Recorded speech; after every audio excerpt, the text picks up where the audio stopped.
VP নূরের ওপর হামলার প্রতিবাদে যমুনা সেতু অবরোধ করে বিক্ষোভ মিছিল।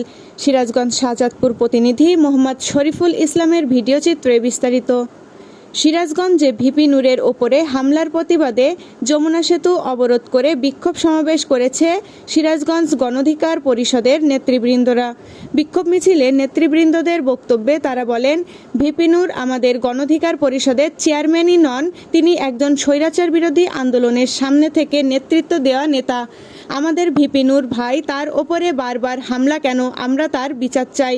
গণঅধিকার পরিষদ কখনো অন্যায়ের কাছে মাথা নত করেনি, ভবিষ্যতেও করবে না। তাই ভেবে নূরের ওপরে হামলার প্রতিবাদে আজকের এই বিক্ষোভ মিছিল। ভিপি নূরের ওপর যারা হামলা করেছে তাদেরকে অনতিবিলম্বে গ্রেপ্তার করে আইনের আওতায় এনে দ্রুত বিচার করা হোক।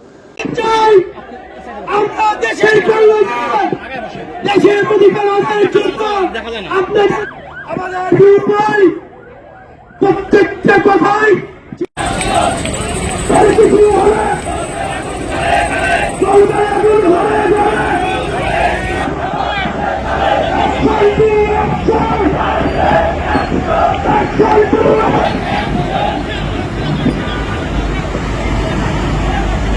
AB news desk report.